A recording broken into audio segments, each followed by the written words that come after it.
Bueno, muy buenas tardes. Estamos aquí un viernes más para presentar si no recuerdo mal, sería ya la cuarta conferencia del grupo Numes, perdón. La primera fue la mía, después tú hiciste dos, con lo cual serían tres. Esta sería la cuarta, efectivamente.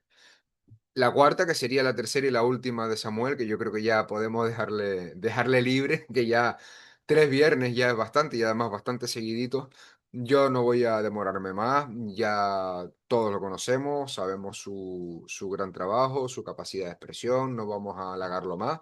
Con lo cual, Samuel va a presentar hoy la conferencia él lo matizará ahora, pero va sobre los mal llamados aceites vegetales.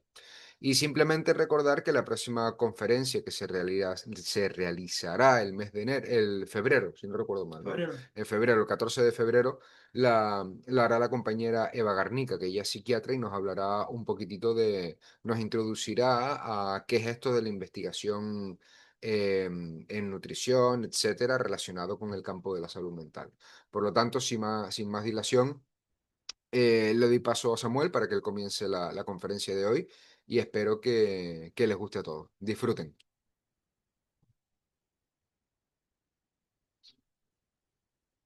Bueno, buenas tardes. Nada, parece que hubo un cambio aquí de cromo, pero no de pantalla. Nada, simplemente agradecerle de nuevo. Simplemente rectificar que la charla es el día 13, la charla de Eva Garnica sobre la introducción a la investigación y a la nutrición en salud mental. Nada, simplemente darle las gracias de nuevo a la EN, que esto es una plataforma maravillosa para poder trasladar todo el trabajo que estamos realizando desde el Grupo Numen. Y creo que es muy importante porque nuestra labor no solo es simplemente académica, creo que la labor es básicamente divulgar estos conocimientos que quieren trasladarse a los profesionales y obviamente a los pacientes y a todo el que les repercute la salud mental, que es a toda la población. Entonces, sin más dilación, creo que comentar que hoy vamos a hablar de las consecuencias del consumo de aceites vegetales en la salud de forma integral. Y bueno, y lo primero que quiero plantear o quiero abordar es básicamente es que lo que considero que es el elefante en la habitación de la salud pública moderna. Es decir, sobre todo el cambio radical en nuestra matriz lipídica. Y esto es, a menudo en salud mental nos centramos obviamente en la neuroquímica del cerebro, como si fuera un órgano aislado, flotando en el vacío, en el espacio, ¿no? Me parece que no tiene conexión con nada más. Y vemos esa imagen del cerebro solo, sin el resto del cuerpo.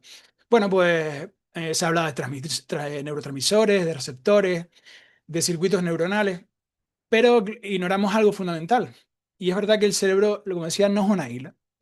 Y es un órgano metabólicamente muy costoso. Y consume, obviamente, ya solo sabemos, el 20% de nuestra energía, aunque representa solo el 2% de nuestro peso corporal.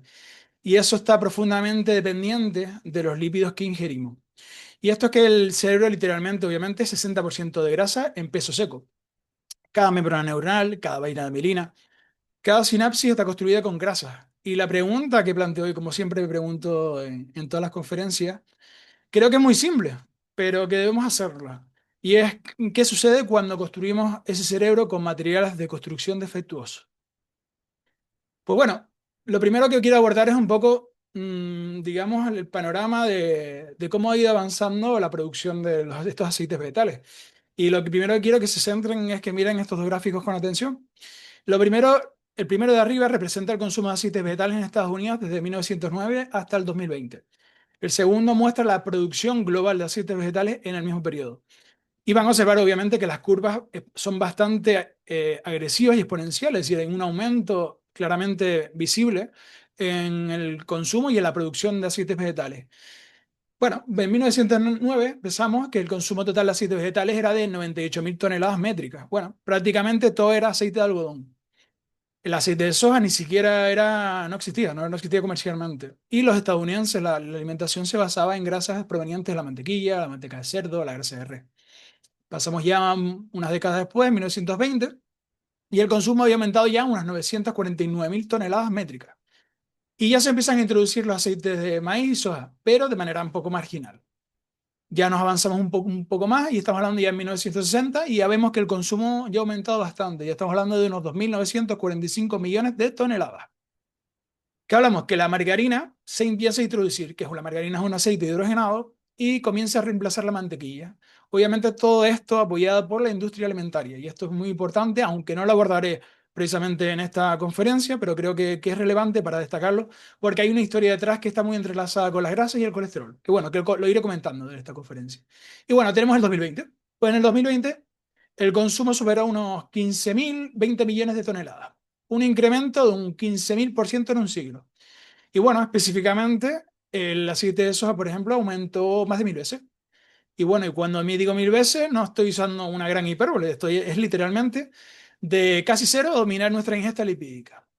Y bueno, este cambio ha sido tan rápido que nuestros genes, que evolucionaron durante miles de años en un contexto nutricional completamente diferente, no ha tenido tiempo para adaptarse. Y creo que estamos ejecutando un experimento biológico masivo y no controlado en toda la población con este tipo de introducción que no hemos hecho y que no hemos tenido a lo largo de nuestra historia evolutiva.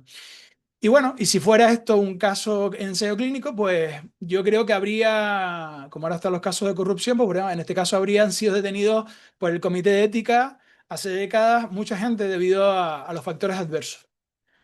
Bueno, Eh, con respecto a, aquí creo que a la comercio, vale, España precisamente, vamos a pasar a España. Pues bueno, en España obviamente tenemos una historia muy particular y es verdad que en España, aunque nos refugiamos en sí una identidad cultural del aceite de oliva, la dieta mediterránea, estamos viendo que la realidad epidemiológica cuenta algo muy diferente y es que desde el grupo de trabajo NUME, lo que estamos viendo, los datos nos demuestran, es que en España el consumo de ultraprocesados ha experimentado una transformación dramática. Y esto ya lo comentaba ya en la anterior conferencia y creo que, obviamente lo nombraré porque creo que es relevante y tenerlo en cuenta y en mente para poder ir visualizando el panorama y de la problemática. Entonces, del año 90 estamos hablando del consumo de la energía total que hacíamos, provenía un 11% de los ultraprocesados. En el 2025, un 32% de la energía total provenía de ultraprocesados. Bueno, eso ha sido un incremento bestial, ha sido de un 190% en apenas 30 años. Pero bueno, esto siempre digamos, lo llevo a datos concretos y es verdad que cuando vemos que alguien consume 2.000 calorías al día, en 1990 hablamos que consumía 220 kilocalorías en ultraprocesados. Hoy en día estamos hablando de 640 kilocalorías de ultraprocesados. Pues esa diferencia son una estimación de 420 calorías, equivale aproximadamente a 3 4 galletas industriales diarias, o medio paquete de papas fritas, o 2 refrescos azucarados, o una porción bastante grande de un bollo industrial. Y bueno, esas 420 calorías adicionales están compuestas mayoritariamente, y esto es lo que estamos hablando, que tiene tanta importancia y se entrelaza con los ultraprocesados, es que está compuesta mayoritariamente por aceites vegetales refinados, azúcares añadidos y harinas refinadas. Y curiosamente, ya lo comentaba, paralelamente hemos visto una reducción del 23% de alimentos frescos. Y ya no comemos lo que comían nuestros abuelos. ¿Nos gusta o no nos gusta? Pues bueno, simplemente vamos pasando y vamos viendo que hay algo que la familia española sigue utilizando, que es el aceite de oliva, la virgen. La utilizamos en ensalada, la utilizamos para un consumo, bueno, esporádico, en las tostadas, bueno, en ciertos alimentos. Pero tenemos un consumo que no nos damos cuenta y que creo que es invisible, y es el de los aceites vegetales. Y se hace a través de estos ultraprocesados y a través del consumo de alimentos provenientes de la hostelería, que se ha disparado, obviamente, y lo que genera la ingesta de ácidos grasos omega 6. Y entonces, les digo que piensen en un día típico de un adolescente español y configuramos cómo se estructura su alimentación. Vemos que en el desayuno tenemos unos cereales azucarados con leche, típicos Frosty, unos Kellogg's, bueno, ahora no sé qué marcas hay ahora de moda, pero bueno, todos los que tengan unas imágenes muy llamativas y que tengan mucho azúcar. ¿Qué contienen? Pues bueno, aceite de palma. ¿Qué pasa a media mañana? Pues bueno, ese adolescente, debido a, sabemos como lo explicaba muy bien, ese pico de glucosa, pues va a tener ganas de comer y como no sé, como se va a morir de hambre, pues bueno, le damos un bollo industrial en el instituto que contiene aceite de girasol. Después, la comida. Pues si no come en casa, con productos precocinados o ultraprocesados, pues come fuera. Puede ser un menú de un día de restaurante o en el comedor. Y va a ser frito en aceite reutilizado de girasol o soja durante horas de ser reutilizado de aceite. La merienda, pues tenemos unas galletas, o un snack salado, unas papas fritas o algo. En nuestra época nos comíamos el bollicao, que pasó a ser también un ultraprocesado, que al principio era aquí en Canarias era un perricao, ahora es un bollicao. Y contenía un aceite de palma de girasol. Y después tenemos la cena. ¿Qué tenemos? Pues típico, pizza congelada o un precocinado del supermercado. Y contiene aceite de girasol o colza. Pues lo que tenemos, resultado, pues que un 80-90% de la ingesta lipídica de este adolescente va a provenir de aceites vegetales industriales, aunque en casa se consuma aceite de oliva, y eso es lo que hay que tenerlo en cuenta.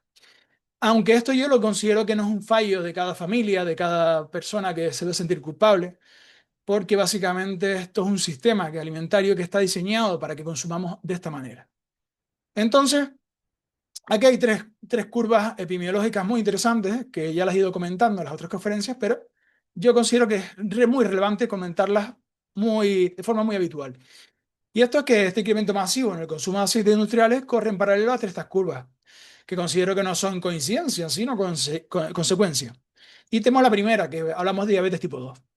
La primera, 15% de adultos, ya lo comentaba, prediabetes, un 22 y 25% más adicional a este 15%.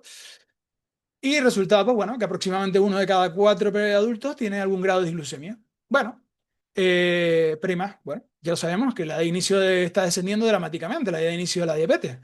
Hace 40 años la diabetes tipo 2 se llamaba diabetes de adultos, porque raramente se veía antes de los 50, 60 años. Y hoy vemos diabetes tipo 2 en adolescentes de 16, 18 años. Incluso se están viendo casos documentados en niños de 10 y 12 años, incluso menos. Bueno, seguimos esta segunda curva tan maravillosa, la obesidad y sobrepeso. Pues bueno, 1990, un 30% de adultos españoles con sobrepeso y obesidad. Hoy, pues ya estamos sobre cerca de un 60%.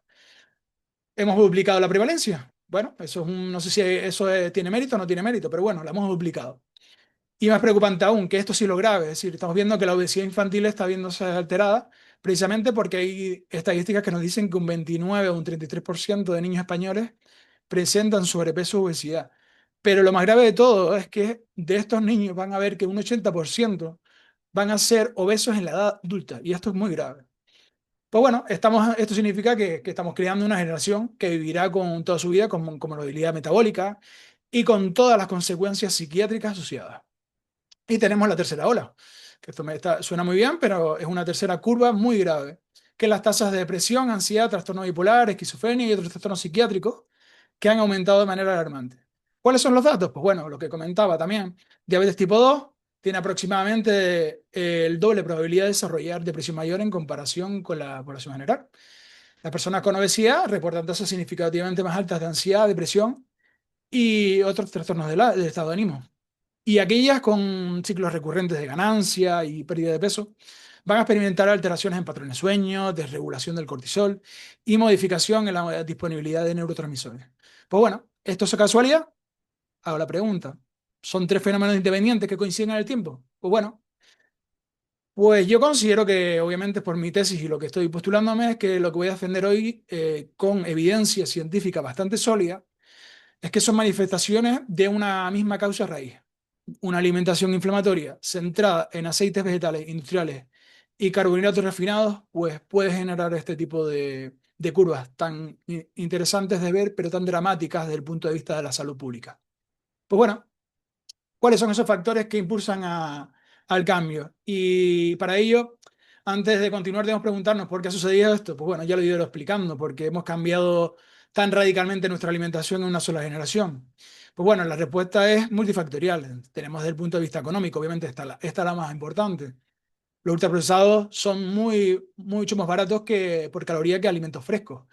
Aunque eso habría que verlo. No son tan baratos como parece, porque a veces pensamos que un kilo de galletas industriales cuesta menos que un kilo de pescado fresco. No siempre es así, pero está claro que la creencia es que sí es así, y lo estamos manteniendo en nuestras conductas de compra.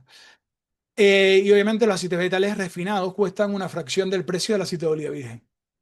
Por otra parte, tenemos los factores laborales. Ya sabemos, la vida moderna nos ha traído mucha tecnología, muchos avances, pero nos ha reducido dramáticamente el tiempo disponible para cocinar.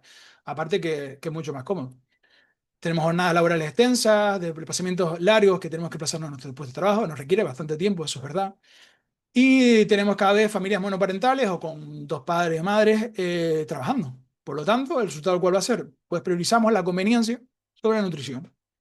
Entonces, bueno, otro factor, el tecnológico, aplicaciones de delivery, Uber Eats, Globo, pues bueno, tenemos acceso muy rápido a la comida rápida. Pues bueno, en 20-30 minutos ya tenemos una pizza en nuestra casa, ultraprocesada, obviamente. Y esto lo hemos ido normalizando y el consumo de estos tipos de alimentos, pues bueno, lo tenemos el día a día.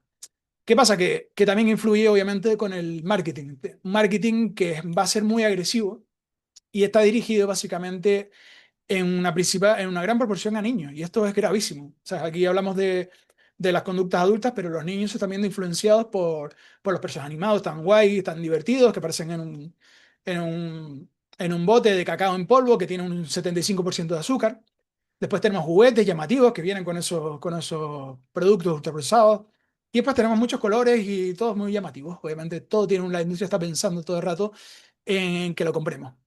¿Qué pasa? Que también en los supermercados nos vemos que también tienen una ubicación estratégica, estos ultraprocesados. Tenemos que la mayoría de los ultraprocesados están a la altura de los ojos, es decir, cuando paseamos por el pasillo.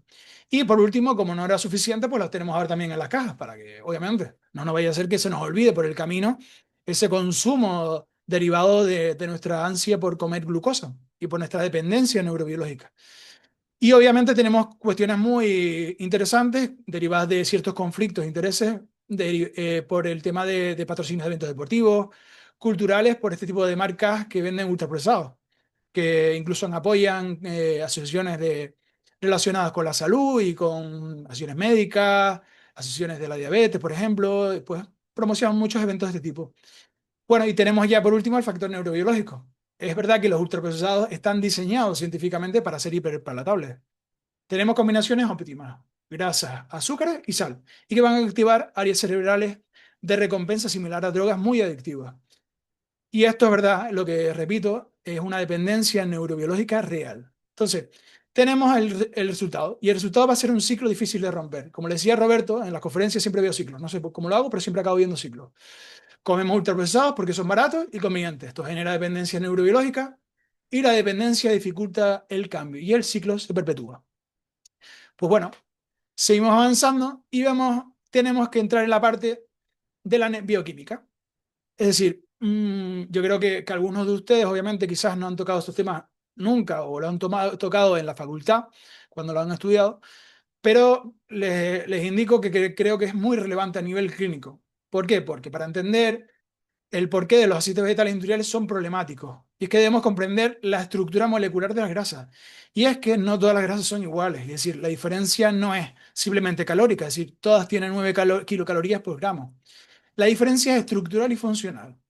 Y durante décadas, bueno, la narrativa ha sido la dominante, ha sido que las grasas saturadas son malas, las insaturadas son buenas.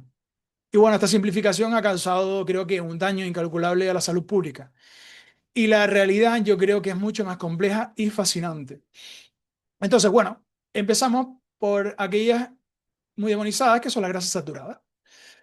Y son las grasas saturadas contienen cadenas de carbono saturadas de hidrógeno. Cada átomo de carbono está unido por otros dos átomos de carbono, excepto los extremos, y a dos átomos de hidrógeno. Y es relevante destacar que no hay dobles enlaces. Bueno, ejemplos moleculares concretos. Vamos a hablar del ácido palmítico, 16 átomos de carbono, 0 dobles enlaces, y va a estar abundante en el aceite de palma, en lácteo. El ácido esteárico, 18 átomos de carbono, 0 dobles enlaces, abundante en cacao, carne de res. El ácido láurico, 12 átomos de carbono, predominante en aceite de coco y tiene propiedades antimicrobianas muy bien documentadas y con mucha evidencia. La pregunta es, ¿por qué son estables y póngale que la arquitectura es estable de estas grasas? Es decir, la ausencia de dobles enlaces le confiere una estructura molecular lineal y rígida. Y esto tiene consecuencias muy prácticas. Es decir, lo vemos en primera parte en un estado físico. Es verdad que estas grasas son sólidas a temperatura ambiente. Estamos viendo la mantequilla, las grasas animales, la manteca de cerdo ibérico, que es maravillosa. Pues bueno, son sólidas a temperatura ambiente. Aparte, son resistentes al calor. Pueden soportar temperaturas desde cerca de unos 180, 200 grados sin degradarse de manera significativa. Y por otra parte, resiste muy bien la oxidación. Al tener los dobles enlaces son el punto débil y en este caso no las tienen. donde el oxígeno ataca principalmente, y eso lo veremos en las otras grasas. Sin doble enlace van a ser muy resistentes. Y bueno, en uno de los libros que nos hemos documentado y habla los autores Bowen y Sinatra, y utilizan una analogía que me considero que es muy buena. Y creo que las grasas son saturadas, las grasas saturadas son como el tío fuerte y silencioso de la familia. Cuando hay estrés, calor, oxidación, mantienen la calma. No se mutan ni se dañan fácilmente. Bueno, por otra parte, ya lo he comentado, creo que es muy relevante, por eso lo no voy a nombrar ahora, sobre el mito del colesterol, sobre el mito de las grasas. Y esto está entrelazado y creo que lo hemos ido desmontando. Roberto lo empezó a desmontar en la primera conferencia y yo lo he ido corroborando en esta última que yo he hecho. Y es que durante 50 años, obviamente, y más, se nos ha dicho que las grasas saturadas causan enfermedad cardiovascular. Y claro, esta creencia se basó en lo que ya sabemos, el estudio de los 7 países de Ansel Keys, o Ansel Keys. Y la hipótesis de dieta de corazón que postulaba grasas saturadas, colesterol alto, aterosclerosis, accidente cardiovascular. Pero obviamente ya lo hemos ido demostrando con evidencia. Yo les nombro otros metaanálisis que demuelen esta hipótesis y les comento que el de Siri Tarino et al., un estudio con 21 estudios prospectivos con 347.747 participantes seguidos durante unos 5 o 23 años, la conclusión textual fue que el consumo de grasas no está relacionado con un aumento de enfermedad cardiovascular o accidente cerebrovascular. Otro, otro metaanálisis y revisión sistemática llevada por Choudhury et al., con 72 estudios con más de 600.000 participantes, la conclusión fue sin asociación significativa entre grasa saturada y enfermedad coronaria. Otros metaanálisis que llevó a cabo de Sousa et al., eh, decía que las grasas saturadas no muestran asociación con mortalidad cardiovascular, mientras que las grasas trans dihidrogenadas sí muestran riesgo significativo. Bueno, la pregunta ya creo que la hemos ido respondiendo claramente, pero entonces, ¿por qué no lo dijeron durante medio siglo? Bueno, ya la hemos ido respondiendo. Pero creo que es una historia fascinante de manipulación científica, conflictos de interés y mucha propaganda que hemos ido abordando. Bueno, pasamos a las siguientes grasas, las monoinsaturadas, lo que se considera el estándar de oro mediterráneo. Las grasas monoinsaturadas tienen un solo doble enlace en su cadena de carbono. Y el ejemplo paradigmático es el ácido oleico, presente en el 70-80% del aceite de oliva virgen extra. Son 18 átomos de carbono con un doble enlace en la posición 9. ¿Cuáles van a ser las ventajas estructurales de esta grasa? Pues bueno, el único doble enlace va a proporcionar flexibilidad molecular. No es tan rígida como la saturada, pero es líquida. Como decía antes, el estado físico a temperatura ambiente. Tiene una estabilidad relativa mucho más estable que las poliinsaturadas, que veremos después, y que ellas tienen múltiples dobles enlaces muy vulnerables. Y tienen una resistencia moderada al calor. Pueden usarse para cocinar a temperaturas moderadas, de hasta unos 180 grados más o menos. Bueno, ahí hay mucha evidencia que están en debate sobre eso. Pero bueno, es verdad que los beneficios son plasmables y se ha trasladado a nuestra cultura. Y es que el aceite de oliva virgen no es solo ácido oleico, contiene polifenoles como el oleocantal, que se considera un antiinflamatorio muy potente, que es similar al ibuprofeno. Eh, Otros componentes como la oleuropeína, y también contienen vitamina E y escualeno. ¿Qué pasa? Que la dieta mediterránea tradicionalmente se ha asociado con la obesidad por este tipo de consumo del aceite de oliva y se ha documentado también que es reducción de mortalidad cardiovascular al 40% en algunos estudios, menor incidencia de diabetes tipo 2. También se tiene en cuenta que como un factor de protección cognitiva y un menor riesgo de Alzheimer, y se ha visto que en artículos y en evidencia y en metaanálisis que está asociado también a la longevidad aumentada, a gente centenaria que en poblaciones mediterráneas tradicionales se han dado este tipo de consumo y que se muestran con el tema de las zonas azules, los puntos azules tan famosos, que vemos a centenarios llegando a edades muy largas, en Creta, Cerdeña, Icaria, que cada vez son menos, obviamente porque los patrones alimentarios han cambiado. Pasamos a unas grasas muy divertidas, que son las grasas poliinsaturadas. Pues bueno, el problema, como te comentaba, que es la vulnerabilidad molecular. Y aquí la cuestión es que se va a complicar, la situación se complica porque las grasas poliinsaturadas tienen múltiples dobles enlaces. Y eso es, en ejemplos moleculares, vemos como el ácido linoleico, 18 carbonos, dos dobles enlaces, y omega 6, abundante en aceite de girasol, un 60-70%, en maíz un 50-60%, en soja sobre un 50-55%. Tenemos también el ácido alfa-linolénico, el ALA, 18 carbonos, 3 dobles enlaces, omega 3, va a estar abundante en semillas de lino, nueces y chía. Después tenemos el ácido araquidónico, 20 carbonos, 4 dobles enlaces, omega 6, sintetizado a partir de ácido linoleico, perdona. Altamente proinflamatorio, y lo vemos por el omega 6. Después tenemos otros dos que son muy famosos, tenemos el EPA y el DHA. El EPA, que no sé si lo voy a decir bien, eicosapentaenoico, bueno, ahí estaba casi. Son 20 carbonos, 5 dobles enlaces, y este sí tiene omega 3, como ya lo conocen, porque este se vende bastante bien de manera comercial. Y lo encontramos como creo que se traslada a nuestra cultura, que es abundante en pescados grasos y animales que consumen carne de pasto, se encuentra también. Y por último es del DHA. Pues bueno, el DHA ácido docosahexaenoico, tiene 22 carbonos, C doble enlace, y este es omega 3, y este es fundamental para el cerebro. Pues bueno, ya he descrito un poco los poliinsaturados, vemos que aquí abordar lo que es relevante, y el problema fundamental es la vulnerabilidad oxidativa, es decir, imaginan estos dobles enlaces que lo he comentado de esta grasa como bisagras abiertas o puntos débiles en la molécula, y son extremadamente reactivos al oxígeno, a la luz y especialmente al calor. Y pongamos un ejemplo, cuando ustedes fríen con aceite de girasol o maíz, bueno, a 150, 180 grados, que es la temperatura típica de fritura, están sometiendo a esa grasa a estrés térmico severo. ¿Qué va a pasar? Pues que los dobles enlaces se rompen, se oxidan y se forman productos de degradación muy tóxica. Y aquí solo les comento varios que después lo desarrollaré un poco más, pero se forman aldehídos como el 4-dehidroxinonenal, altamente tóxico, daña el ADN y tiene partículas que promueven el cáncer. Los peróxidos lipídicos, que son radicales libres que se propagan la oxidación en la cadena. Dienos conjugados, que son productos de oxidación que son marcadores de daño lipídico. Y compuestos polares que indican degradación severa del aceite. Y cuando consumimos aceites vegetales degradados, ya sea por fritura en restaurantes o porque el aceite embotellado se oxidó durante el almacenamiento, que esto pasa, no solo vamos a ingerir la grasa, vamos a ingerir una mezcla de productos de oxidación lipídica altamente tóxica.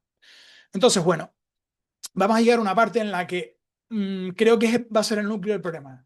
Y quizás esta es la diapositiva más importante de toda la presentación, para un poco ver por qué tiene tanto impacto. Y que es verdad que comprender la ratio omega 6 y omega 3 creo que es vital.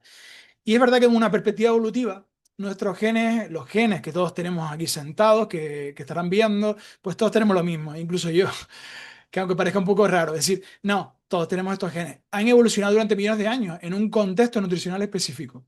Y es verdad que durante el Paleolítico, hace 2,5 millones de años, hasta los 10.000 años, hasta hace unos 10.000 años, nuestros ancestros, cazadores, recolectores, tenían una ingesta de omega 6 provenientes de nueces, semillas silvestres, carnes de animales salvajes que comían plantas silvestres.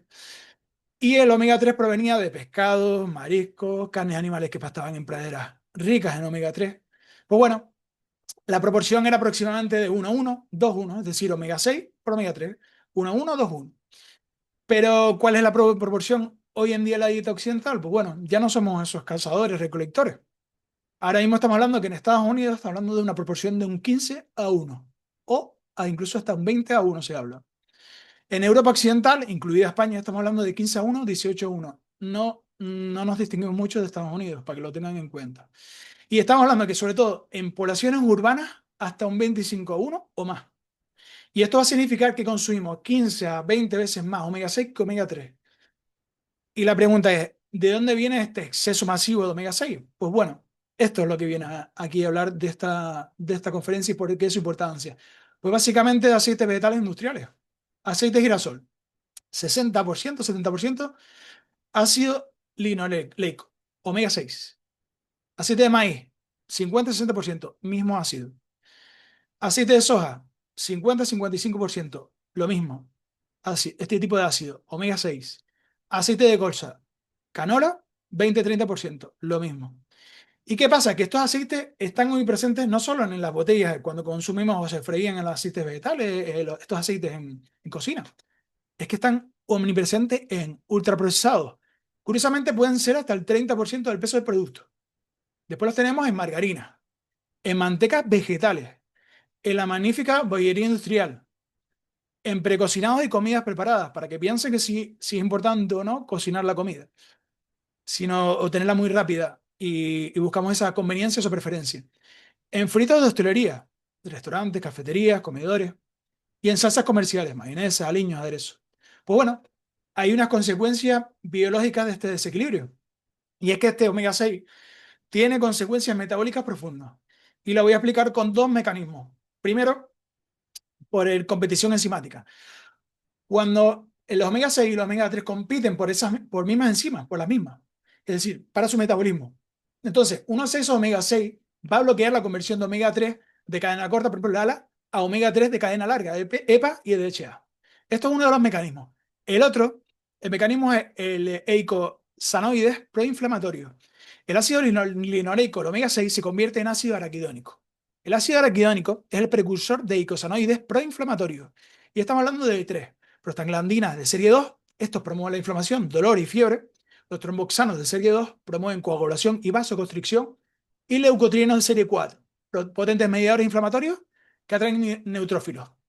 Por el contrario, tenemos el EPA del omega 3, que genera eicosanoides antiinflamatorios, prostaglandinas de serie 3, que son antiinflamatorias, tromboxanos de serie 3, que son menos coagulantes, leucotrienos de serie 5, que son menos inflamatorios, y estamos hablando de resolvinas, protectinas y marecinas, que son mediadores especializados de resolución de la inflamación. Pues bueno, el resultado de una ratio de 15-20 a 1 va a significar que tienen un estado, esas personas que tienen este ratio, un estado crónico de inflamación de bajo grado, generado precisamente por nuestro patrón dietético. Y esta inflamación no es aguda, no hay fiebre, no hay dolor localizado, pero está presente crónica y constantemente. Y lo comentaba ya en la conferencia sobre el exceso de carbohidratos. La inflamación es como tener una pequeña llama quemándose dentro del cuerpo 24 horas al día y 365 días al año. ¿Qué pasa? Que esta inflamación es silenciosa. Nadie nos damos cuenta, no hay sintomatología aparente. Y es la raíz de la mayoría de las enfermedades crónicas modernas, para mí, en mi opinión personal. Y que está sustentada, obviamente, por mucha evidencia científica.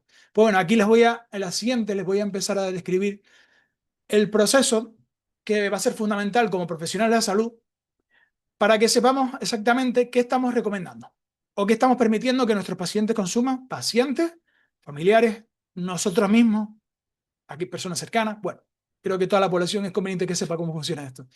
Y es que el proceso industrial de fabricación de aceites vegetales hay que entender que es químicamente muy agresivo y genera un producto que nutricionalmente está muy comprometido.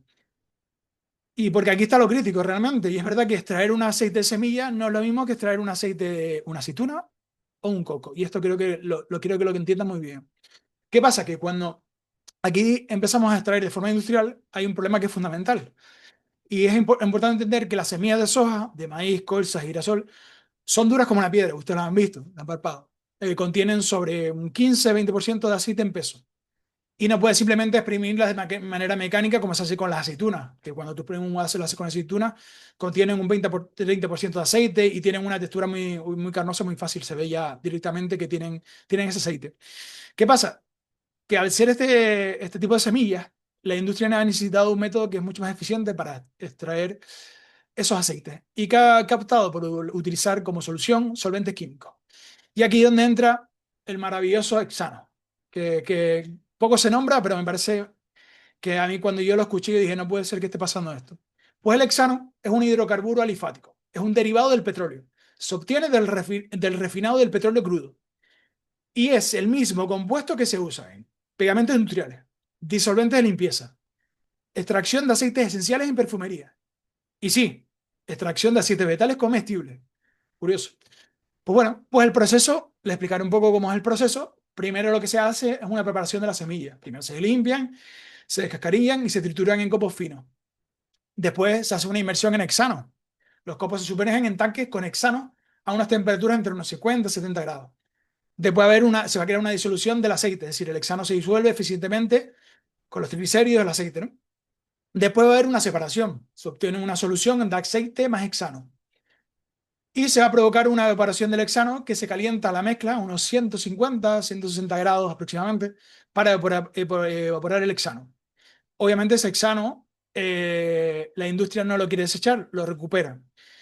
El hexano ya de forma gaseosa se condensa y se reutiliza de nuevo, por razones económicas obviamente. No, las importantes son las ambientales, que es lo que te van a decir. Pues bueno, El problema está en que, en cuestión de residuos, en esta parte del proceso, es que la industria afirma que recupera un 99,5% del hexano. Pues estudios ya confirman y detectan residuos de hexanos en aceites comerciales. Los niveles permitidos aproximadamente son entre 1 y 10 miligramos por kilo, dependiendo de la legislación del país y de la legislación europea, dependiendo de la zona. ¿Qué pasa? ¿Que es preocupante? Pues bueno, en dosis únicas se considera que no, probablemente no. Pero ¿qué pasa? Que si tenemos una dieta con un alto consumo de ultraprocesados durante décadas, la acumulación de pequeñas cantidades de residuos de solventes creo que debería ser una preocupación bastante legítima.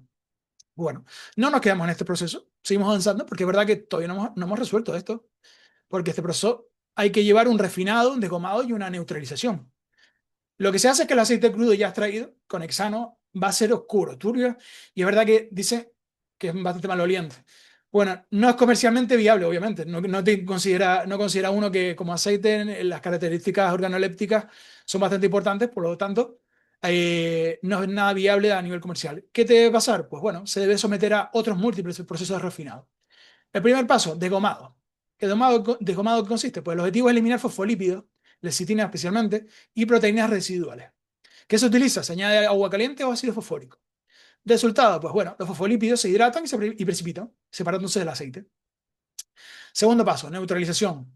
Es la parte que quitar el ácido. Se eliminan los ácidos grasos libres y que causan ese sabor rancio. ¿Cómo se hace? Pues se añade una solución de hidróxido de sodio. ¿Cuál va a ser la reacción? Pues los ácidos grasos libres reaccionan con el hidróxido de sodio, formando unos jabones que se precipitan. Literalmente son jabones, parecen el jabón el Fairy. Resultado, el aceite se vuelve menos ácido. Bueno, y tenemos el paso 3 que es el blanqueado. El objetivo es eliminar pigmentos, clorofila, carotenoides y trazas de metales. Método, pues se añaden arcillas activadas o carbón activo.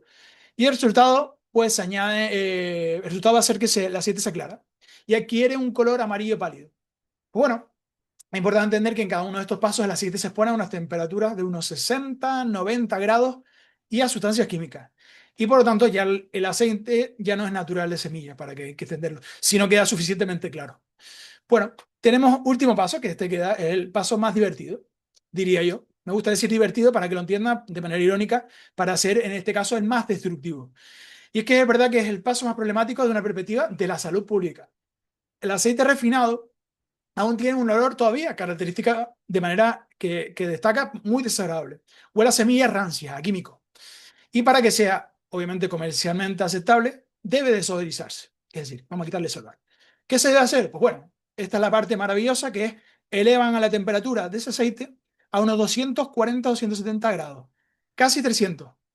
Se genera un vacío, se le aplica presión, un vacío, para reducir obviamente el punto de ebullición. Y se mantiene durante unos 30 minutos a varias horas. ¿Cómo se hace? Pues bueno, inyectando vapor sobrecalentado. Y a la cuestión, ¿qué le pasa cuando subes a estas temperaturas al aceite? Pues bueno, recuerden que los aceites vegetales son poliinsaturados, con múltiples doble enlaces muy vulnerables. A 240 o 270 ocurren varias reacciones de degradación. Son varias. La primera, isomerización a grasas trans. Los dobles enlaces naturales en configuración cis se convierten parcialmente en configuración trans. Las grasas trans son altamente aterogénicas y proinflamatorias. Aunque los niveles destacan que son bajos, 0,5% del total, recuerden que las dietas que llevamos en nuestra población occidental son altas en ultraprocesados. Esto se acumula. Segunda reacción, formación de peróxidos lipídicos. El oxígeno residual, incluso en vacío, hay trazas, ataca los dobles enlaces, formando hidroperóxidos. Estos son radicales libres altamente reactivos, que dañan las membranas celulares y el ADN. Tercera reacción, formación de aldehídos. Los peróxidos se descomponen en aldehídos como 4-HNE o 4-hidroxinonenal, altamente tóxico, mutagénico y también promueve el cáncer. El maloldial de aldehído, que es el MDA, marcador de estrés oxidativo, daña proteínas y ADN.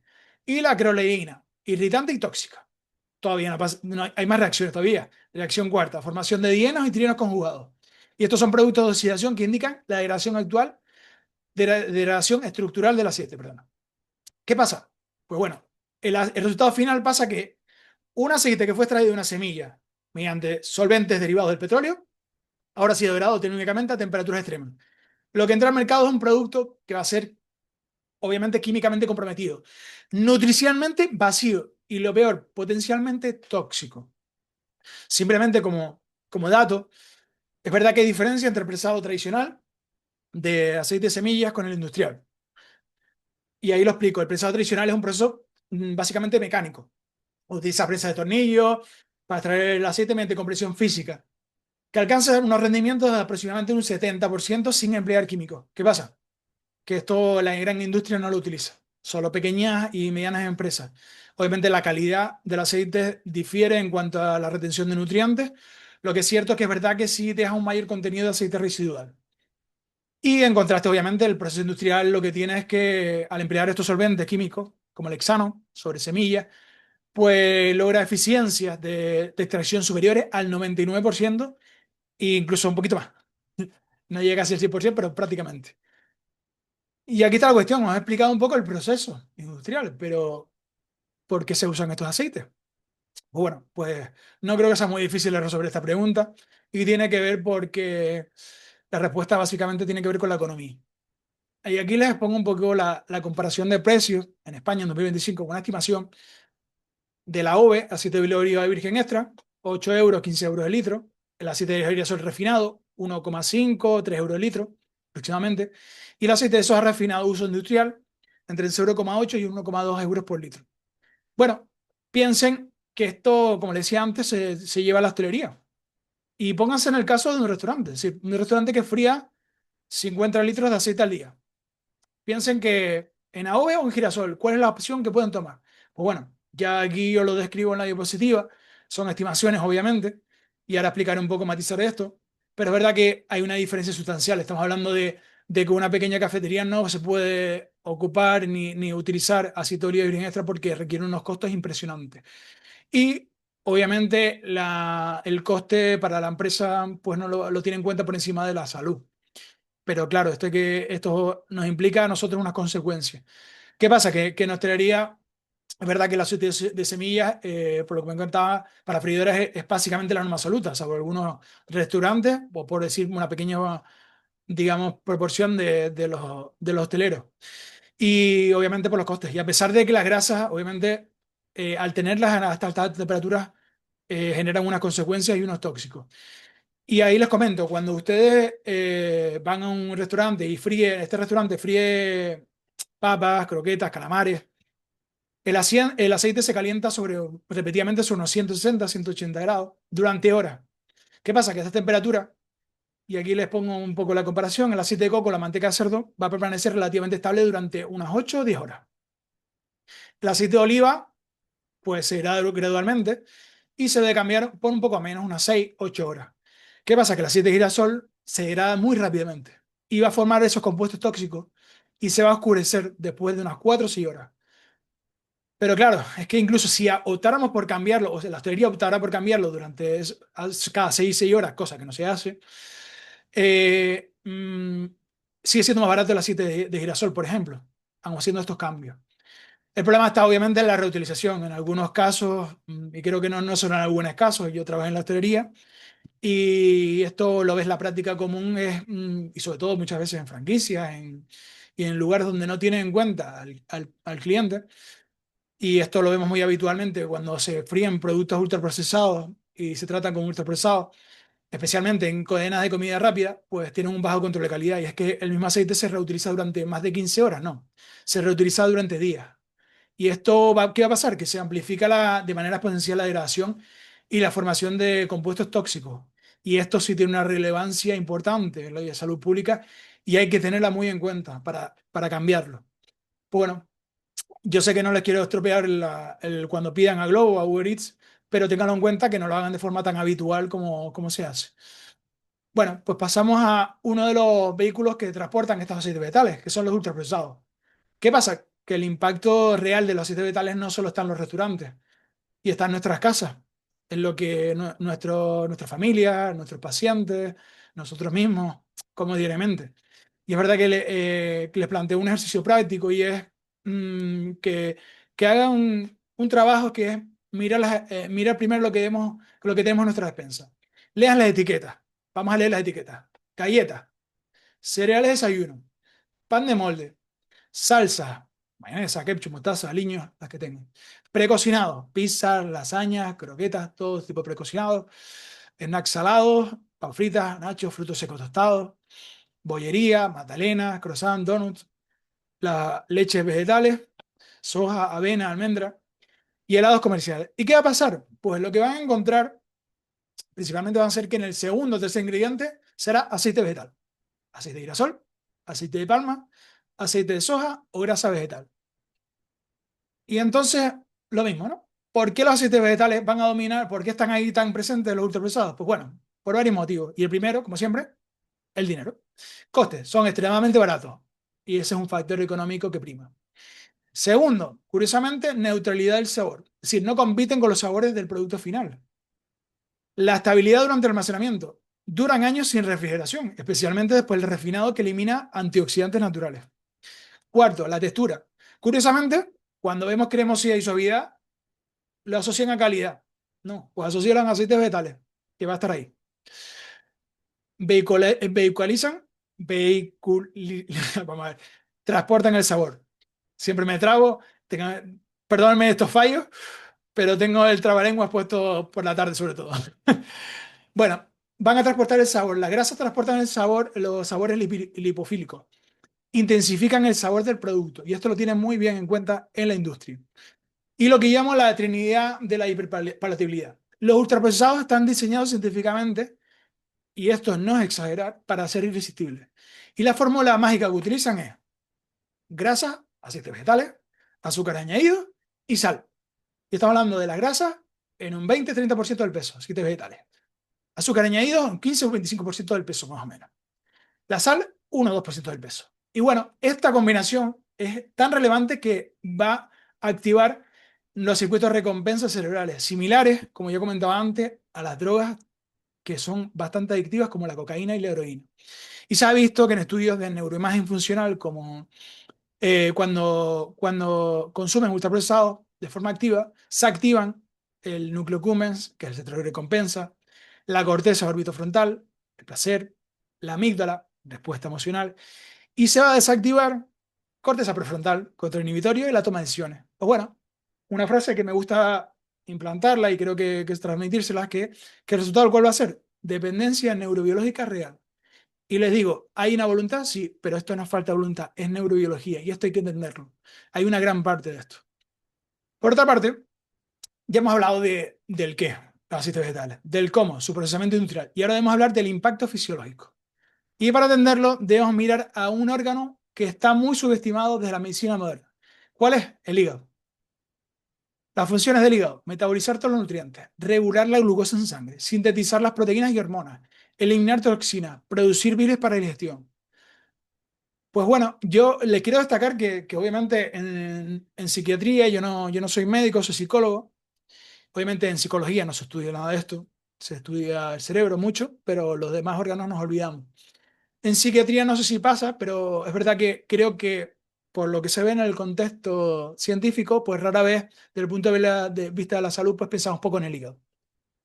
Pero curiosamente el hígado es infinitamente más importante que el corazón o incluso el cerebro para determinar la salud metabólica global de una persona. Si el hígado falla metabólicamente, el cerebro va a fallar y va a sufrir. Y eso lo tenganlo en cuenta, es muy relevante. Bueno, les comento lo que tiene que ver cuando ingerimos estos maravillosos aceites oxidados ricos en omega 6, a menudo combinados con fructosa en ultraprocesados, como azúcares graves, y que esto va a ayudar a crear una tormenta perfecta para el hígado. ¿Y por qué pasa esto? Porque hay unos mecanismos que explican este daño en el hígado. Y es que hay una sobrecarga de sustratos. El hígado va a recibir un exceso masivo de energía, grasas y azúcares, que no va a procesar inmediatamente, que eso lo tengan en cuenta. Por otra parte, una lipogénesis de nuevo va a convertir el exceso de fructosa en grasa, triglicéridos, dentro del propio hígado. Se va a provocar un estrés oxidativo. Los aceites vegetales oxidados generan radicales libres que dañan las mitocondrias hepáticas. Cuarto, pues la acumulación de grasas. El hígado comienza a acumular grasa ectópica, triglicéridos intrahepáticos. Bueno, esto en cuestión de clasificar esto, pues se denomina que hay una estenosis hepática no alcohólica. Bueno, curiosamente esto, hace 30 años, 40 años, la evidencia nos dice que la esteatosis hepática era rara y exclusivamente de personas alcohólicas. Hoy afecta al 25-30% de la población occidental. En niños con obesidad, hasta el 50%. Pues bueno, ¿qué va a pasar aquí? Que se produce lo que se denominó cascada metabólica. Y el hígado no es inerte en esto, el hígado graso no va a ser inerte, es metabólicamente activo y va a ser disfuncional. ¿Qué pasa? Que el hígado se vuelve resistente a la insulina. No va a responder a la señal de insulina para dejar de producir glucosa, gluconeogénesis hepática descontrolada, lo que se va a provocar. El resultado van a ser niveles elevados de glucosa en sangre ya en ayunas. El páncreas responde obviamente produciendo más insulina y hiperinsulinemia compensatoria. Y la insulina elevada promueve aún más almacenamiento de grasa y bloquea la quema de grasa. ¿Qué va a pasar? Pues bueno, tenemos un mecanismo que yo creo que he explicado en la conferencia de carbohidratos, que es un mecanismo central que explica la diabetes tipo 2 y el síndrome metabólico. Y todo esto va a comenzar en un hígado saturado de grasas inflamatorias y azúcares. Pues bueno, esto tiene un impacto más allá de esto. Y aquí les hablo de la disrupción hormonal. Las grasas no van a ser solo combustibles, son material estructural. Es decir, las hormonas esteroideas se fabrican a partir del colesterol. Creo que eso ya lo comentaba en la anterior conferencia. Si construimos nuestras membranas celulares con grasas inestables, aceites vegetales oxidados, y tenemos un hígado disfuncional, que es el principal regulador hormonal, el sistema endocrino colapsa. ¿Qué tenemos? Impacto en mujeres, síndrome de ovario poliquístico. Curiosamente, este síndrome que antes no sabía, ahora prácticamente yo pregunto y no sé, pero es muy habitual y es sorprendentemente habitual. Pues una causa endocrina más común de infertilidad en mujeres jóvenes y está íntimamente ligada a la resistencia a la insulina. Es que la insulina elevada estimula los ovarios para producir exceso de andrógenos, testosterona. ¿Qué va a pasar en personas, en mujeres con este síndrome? Ciclos irregulares, anovulación, acné, hirsutismo, caída de cabello, infertilidad. Pocos no son los síntomas. ¿Qué pasa? Que curiosamente, a menudo se ignora la intervención que prima más en este ámbito y para personas, para mujeres con síndrome de ovario poliquístico. Se tiende, y esto es muy relevante y es destacable, y yo voy a hacer énfasis en esto porque creo que si hablamos de realmente de problemas que ocurren a las mujeres, este es uno de los grandes problemas biológicos afectados por nuestra nutrición y por nuestro estilo de vida. En vez digamos, de predicar o no desde el punto de vista religioso, sino de promover un cambio con una intervención nutricional, es decir, reducir carbohidratos y aceites vegetales, ¿qué es el tratamiento de primera línea más efectivo? ¿Qué pasa? Pues tenemos lo que hacen muchos profesionales que se dedican a ignorar este tipo de tratamiento y es prescribir anticonceptivos orales. Pues bueno, ya ustedes están viendo las consecuencias. No sé si mejora la calidad de vida de las mujeres con síndrome de ovario poliquístico, pero ya les digo que no. Así que bueno, tengan en cuenta esto porque creo que es muy relevante para entender que lo que estamos haciendo en nuestro estilo de vida impacta directamente y impacta en nuestra vida y en nuestra calidad de vida. Entonces, hablemos también de los hombres. Pasa lo que se denomina hipogonadismo metabólico. La resistencia a la insulina en la obesidad visceral reduce la testosterona. La enzima aromatasa, en tejido adiposo, convierte testosterona en estrógeno. Síntomas: bueno, baja libido, disfunción eréctil, depresión, fatiga y ginecomastia. ¿Qué pasa? Que tenemos niveles bajos de testosterona y que están fuertemente asociados con depresión y riesgo cardiovascular en hombres, que ya lo comentaba. Y lo estamos viendo, niveles bajos de testosterona en hombres. Lo estamos viendo en nuestras sociedades actuales. ¿Por qué está pasando? Pues aquí tenemos uno de los factores que impacta de manera bestial.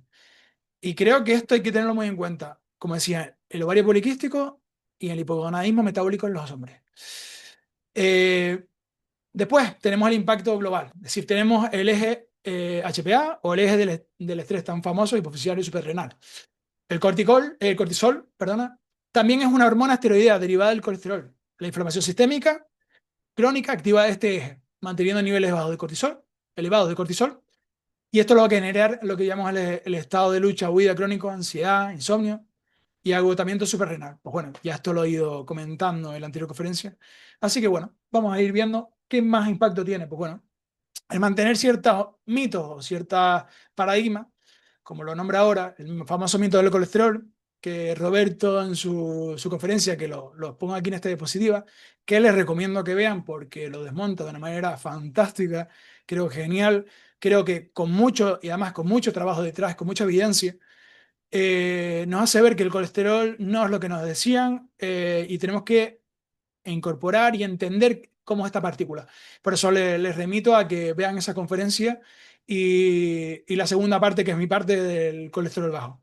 Pues bueno, aquí obviamente es lo que debemos confrontar, es que este mito médico, que sigue siendo uno de los más persistentes y dañinos, pues durante muchos años la cardiología convencional nos dijo colesterol alto causa enfermedad cardíaca, la grasa saturada sube en colesterol. ¿Qué hacemos? Por tanto, sustituye la mantequilla saturada por margarina y aceites vegetales. Bueno, aquí tenemos algo que nos han dicho, esos mensajes tan claros y tan sencillos. ¿Qué pasa? Que la realidad científica que tenemos que tener en cuenta, que el colesterol ya es una molécula esencial para la vida. Y abandonar ese paradigma. Y asumir esto y entenderlo porque es parte importante de nuestra vida y de nuestra calidad de vida. Para ello, tenemos que ver que el componente estructural de cada membrana celular es el colesterol. Mantiene la integridad y la fluidez. Es precursor de la vitamina D, vital para la inmunidad y la salud ósea. Es precursor de hormonas sexuales y de estrés. Esencial para la sinapsis neuronal y que es verdad que el cerebro contiene el 25% del colesterol en todo el cuerpo. ¿Cuál es el verdadero enemigo? Pues la oxidación. El problema no es el colesterol per se, hay que entender que es el colesterol oxidado. Entonces, cuando una partícula LDL no oxidada, veamos, no es inofensiva. Flota la sangre entregando colesterol a tejidos que lo necesitan. Una partícula LL, en este caso oxidada, sí es reconocida por el sistema inmune como un patógeno. Los macrófagos la engullen, forman células espumosas y se depositan en la pared arterial y inician la famosa placa de ateroma.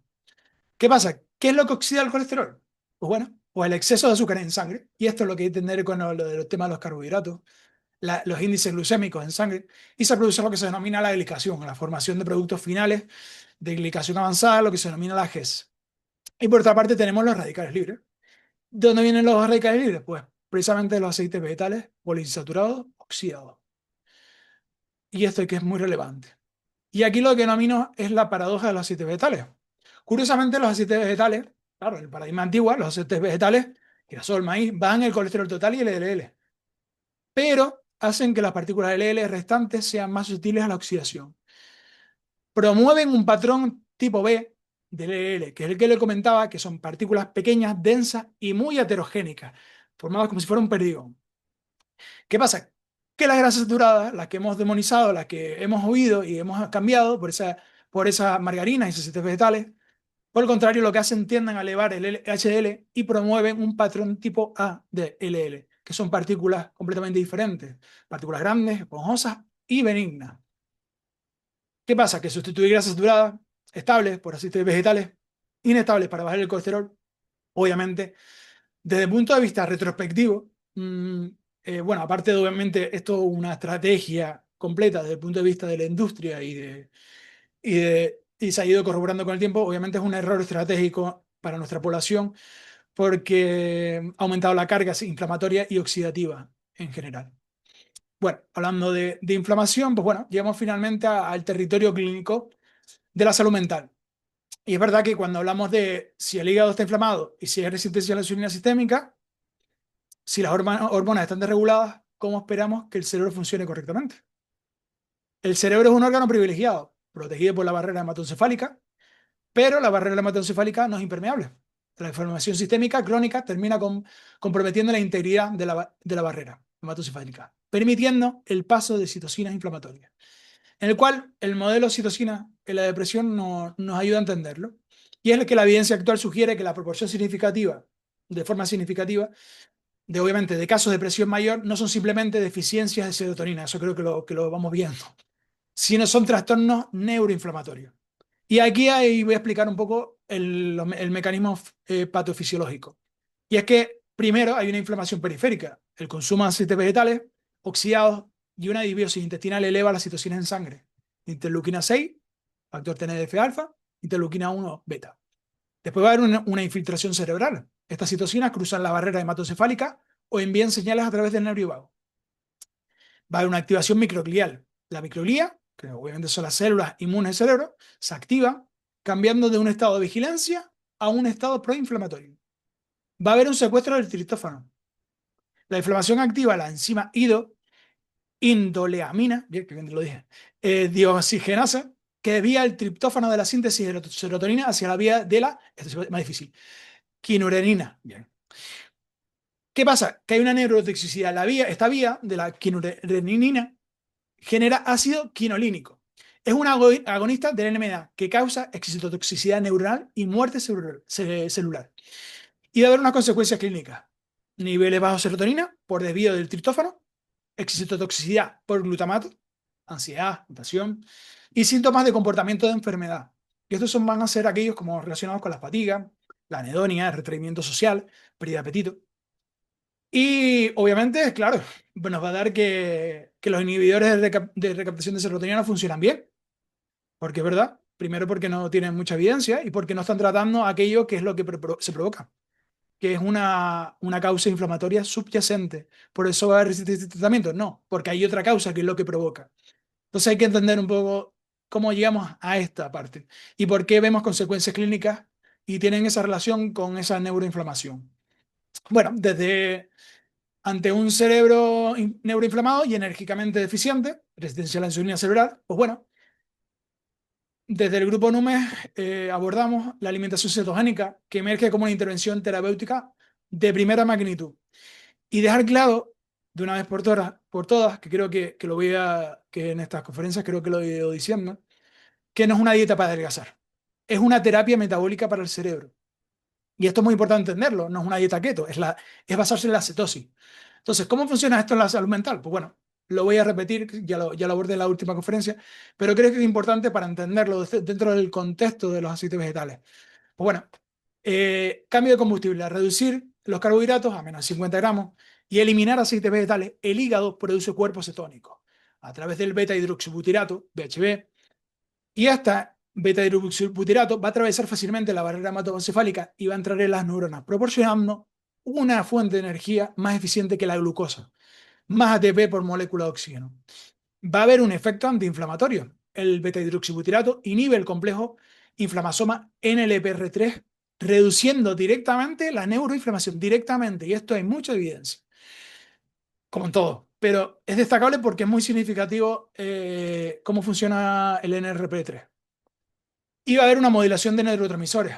Aumenta la conversión de glutamato excitatorio a GABA calmante. Se van a estabilizar las membranas neuronales. Un efecto similar al litio o al valproato, desde el punto de vista de estabilizar estas membranas.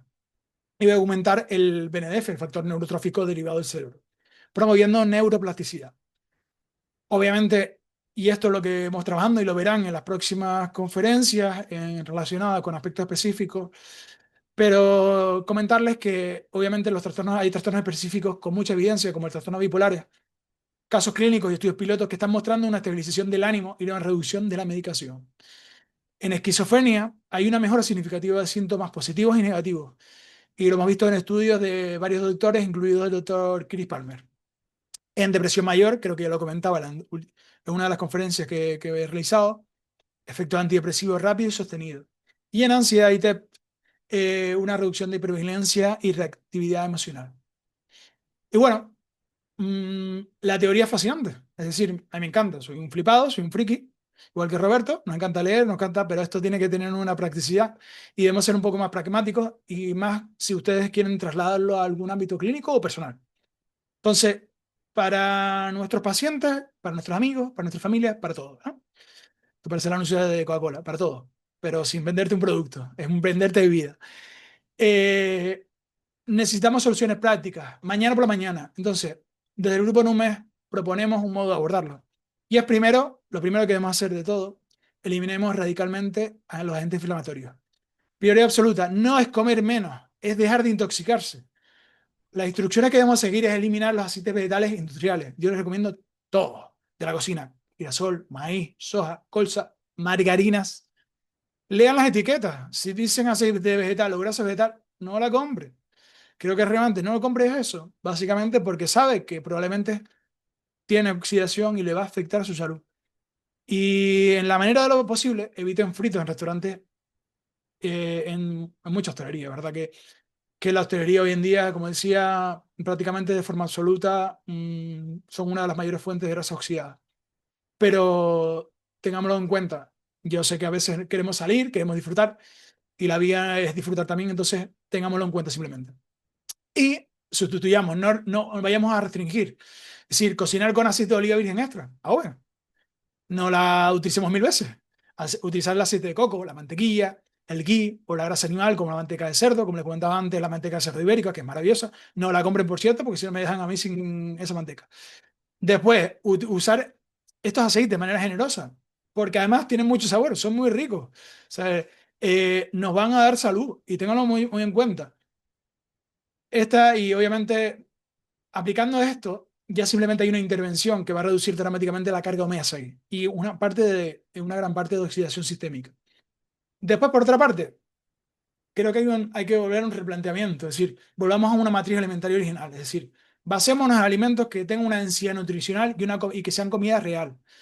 Esto es independientemente de aquella forma que tengamos de alimentarnos, podamos basarnos en más carne, en pescado, en alimentos que tienen que ver con una alimentación más vegetariana, bueno, pues lo que sea. Pero basémonos en densidad nutricional y en comida real, no en preparados, no en aquellos que se han modificado, no en alimentos que vengan de unos países maravillosos, pero que no hayan tenido relación con nuestra historia evolutiva de ninguna manera. Pero lo que proponemos, y es verdad que tiene un impacto en la salud directamente, son, por ejemplo, la proteína animal de calidad. Es decir, carnes, pescados, huevos, con la yema, que es donde están precisamente los nutrientes cerebrales como la colina. Después las verduras. Verduras hay múltiples verduras, pero comamos aquellas por ejemplo, que no tengan gran cantidad de fitoquímicos. Es decir, comamos aquellas que podemos cultivar nosotros, si es posible, o ir al mercado local. Porque es verdad que tienen una gran cantidad de fibra y de micronutrientes que no se obtienen de otra manera. Entonces, vayamos a ese tipo de verduras de calidad. Disfrutémoslas, que tengan sabor, que no sean precisamente unos productos que nos quieran vender. Grasas saludables, es decir, aguacate, frutos secos de nueces, no sé, macadamia, aceitunas. Y después, obviamente, pescado azul. Nosotros aquí los canarios tenemos la fortuna de estar en el Atlántico y tenemos un pescado azul maravilloso. En España también, por lo general. Y incluso en la península tienen carnes de animales de pasto. En Canarias tenemos aquí la cabra como lo más cercano, pero en la península tienen otros animales. Pues esto precisamente tiene un gran aporte de omega 3. Ténganlo en cuenta, de EPA y de HA. Y obviamente, si no es posible, pues valoren la suplementación de calidad. Si valoren esa suplementación y miren realmente la cantidad de, por ejemplo, de muchos de ellos que utilizan EPA y DHA de la calidad del aceite de pescado, por ejemplo.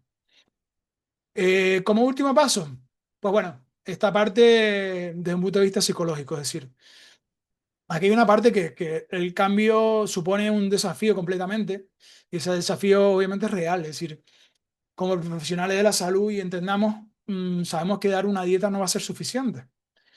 Y creemos que debemos entender aquellas barreras que nos van a suponer de manera conductual. Entonces, lo primero que debemos hacer es que, obviamente, lo primero es la gestión del estrés. Ya sabemos la parte neurobiológica, la ha comentado muy bien, pero es que es verdad que el estrés crónico y cierto nuestro estilo de vida moderno, pues nos va a empujar hacia alimentos hiperpalatables.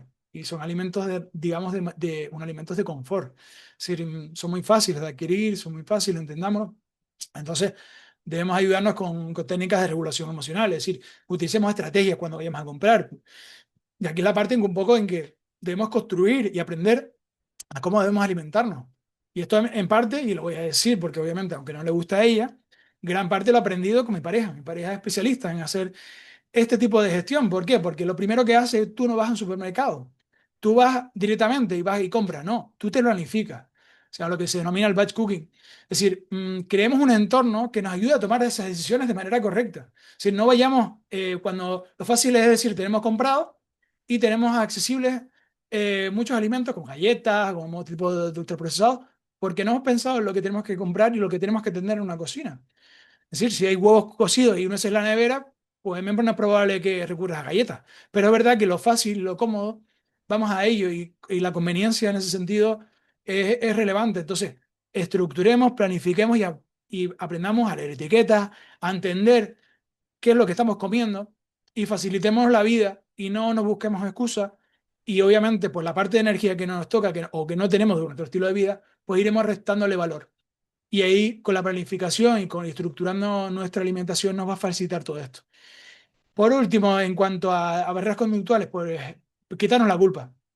Y es verdad que muchas veces, incluido yo mismo durante muchos años, hasta abordar esto de manera personal, y esto es importante, creo que porque lo hemos abordado el grupo NUMES, en gran parte hemos aplicado lo que estamos predicando, no solo con evidencia, sino personalmente y experiencialmente. Y esta es la parte en la que, y no solo si confluimos, evidentemente, evidencia clínica, evidencia científica, sino estamos viendo que incorporamos valores y un sentido de vida que es la que queremos vivir mejor y que debe ir unido también con nuestra experiencia. No podemos dar falsos consejos o creer dar consejos cuando no entendemos lo que estamos viviendo. Y gran parte de lo que podemos transmitir como mensaje del Grupo Nume es que también lo abordamos de manera personal y experiencial. Estamos viviendo ese cambio de nosotros y lo estamos abordando dado que encima hemos tenido, como creo que lo comentó Roberto en la primera conferencia, muchos beneficios. Y esto es impresionante, es decir, vivirlo y transmitir la vivencia, vivenciada en este caso, ¿no? Es decir, nos supone una ventaja desde el punto de vista de cuando transmitimos a algún paciente o a algún familiar, a algún amigo, y le demos un consejo de verdad de salud. No digamos que le damos una dieta de cajón o le digamos que haga esto cuando realmente nosotros ni siquiera lo entendemos ni lo hemos aplicado en nuestras vidas. Entonces busquemos aquello que realmente busque la salud. No huyamos la enfermedad, buscamos la salud. Entonces, cuando vemos que muchas veces el paciente, explicarle al paciente que su deseo de ultrapesado no es simplemente una cuestión de que obviamente tiene falta de carácter, no tiene voluntad, que sino tiene una carga neurobiológica y obviamente a unas sustancias que son bastante adictivas. Debemos quitar la parte de vergüenza, es decir, cuando cambiemos nuestro estilo de vida, cuando vamos cambiando esta alimentación para promover salud, vamos a aumentar la autoeficacia, pero quitándonos la vergüenza. Y eso para ir construyendo realmente unos buenos hábitos que nos lleven a una buena práctica y a incorporarlos en nuestra vida. Entonces, eso debe ser gran parte de un sentido que se debe aplicar en la psicología de la salud y en los profesionales de la salud. Por eso creo, por último, comentar que la salud mental del siglo XXI requiere algo más allá, es decir, requeremos un enfoque integrativo. O sea, no podemos seguir tratando, como decía, los cerebros de manera incorpórea, están en el vacío. Debemos tratar, creo que el organismo de manera mucho más completa. Entonces, hablemos del hígado, de recuperar la salud metabólica a través de la eliminación de aceites vegetales y de los ultraprocesados es quizás la intervención preventiva y terapéutica más potente que tenemos a nuestra disposición hoy en día. Y eso creo que lo remarco porque creo que es donde deberíamos acudir en primera mano, no de última. Y porque ahí ya prácticamente cuando tienes la enfermedad, ya huimos de la enfermedad, no buscamos salud. Entonces, simplemente darle las gracias. Gracias por su atención. Esta es mi última conferencia en este ciclo de conferencias de NUME que creo que les puede aportar algo mucho más allá que simplemente unos conocimientos o alguien muy pesado hablando mucho, sino unos cuestionamientos a ciertas suposiciones científicas que realmente se parecen más a dogmas religiosos que a otra cosa. Entonces les animo a cuestionar esas suposiciones, esos dogmas, y a abordarlos de manera personal, experiencial y en la clínica. No duden. Si tienen dudas, pues infórmense, fórmense. Y si tienen muchas dudas o tienen alguna duda muy concreta, refiéranse a nosotros, al Grupo Numes, que estamos aquí para también para solucionarla.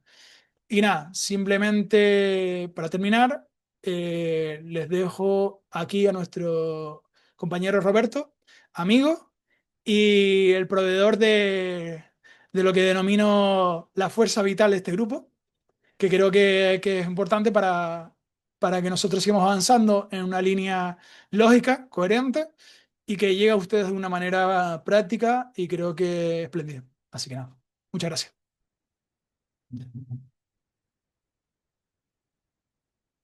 Bueno, lo primero de todo, muchísimas gracias a Samuel, al compañero, como siempre ha hecho una exposición genial. Realmente esa fuerza a la que él se refiere es porque yo no consumo aceites vegetales, entonces por eso tengo esa fuerza. Pero bueno, fuera broma, nada, simplemente agradecerle todo este ciclo de conferencias, que creo que además que es el ponente con más conferencias, porque tiene tres, que no son pocas, y encima por cuestiones de logística ha tenido que hacerlas muy seguidas, con lo cual ha tenido poco tiempo para organizar muchísima información, así que eternamente agradecido. Desde luego, él es uno de los pilares fundamentales de todo esto que hacemos, como creo que se ha expresado fantásticamente en estas tres conferencias. Y nada, simplemente darle las gracias a todos por su atención. Esto será difundido. Y simplemente recordar que el día 13, que yo antes me equivoqué, afortunadamente lo apuntó correctamente, el día 13 de febrero tendremos la comunicación sobre introducción a la investigación de la compañera en esta temática, ¿no? De la compañera Eva Garnica. Y nada, simplemente muchísimas gracias por su atención y nos vemos ya en el 2026. Un abrazo.